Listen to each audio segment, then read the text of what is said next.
Chapter 14 is entitled Imperative, Jussive, and Cohortative. I said the other day that we really have two major verb forms left to do.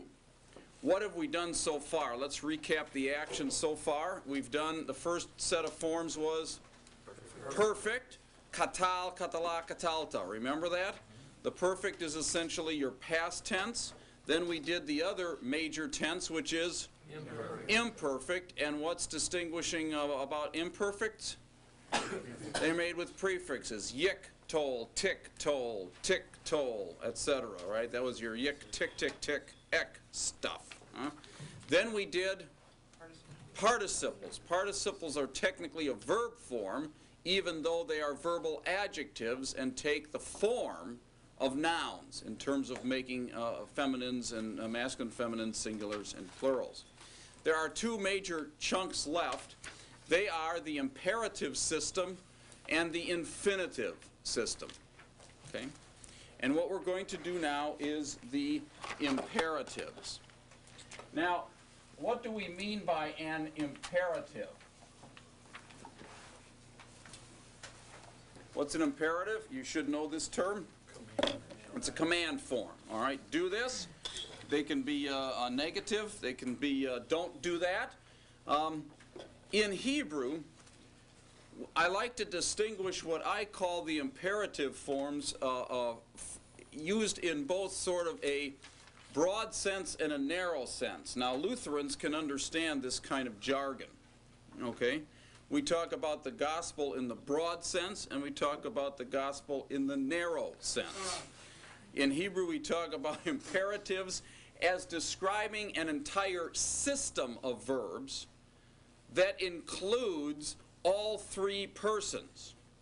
When we think of an imperative, and you said an imperative is essentially a command, what person is the ordinary command? When I say to you, do this, I'm speaking to a second person, right?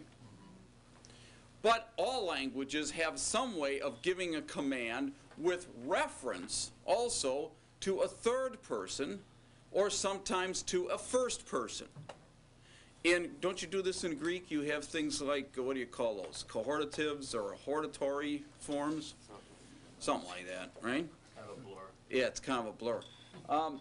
If I would say, even though I may still be talking to Burke here, but if we would say, let him do it, do you see we're really involving a third person? Or if together I say, let us do this, we're now speaking in the first person. Okay? That's what I mean by the imperative system in Hebrew, or what I would call the broad sense, that what we have is a whole system of imperatives that include all three persons. When we talk about imperative in the narrow sense, and here's really the normal nomenclature or terminology, the second person imperative is the real imperative. Because the third person imperative and the first person imperative, even though they're part of the general system, have their own name. The third person imperative is called the jussive. Okay? And if you were parsing a jussive form on a test, you should parse it as a jussive. In other words, with the little boxes where you write perfect or imperfect, you write jussive. The first person imperative is called the cohortative. That's let us, or in the singular, let me do this. The technical term imperative really refers to the second person forms, which makes sense anyway, because that's what most people think of when you say imperative. Okay? Now, here's the key. For all of these forms, the imperative system is built off of the imperfect system. The imperfect system, which you already know. All right, does this look familiar? Well, not yet. Remember, yik, tick, let's review. Can you still do this? Yik, tol, tick, toll, tick, toll, tick, tlee, ek, toll.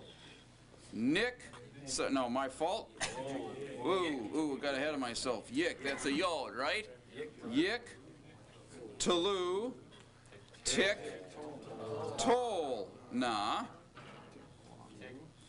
tick, tlu, tick, toll. I'm getting ahead of myself. You know what to do.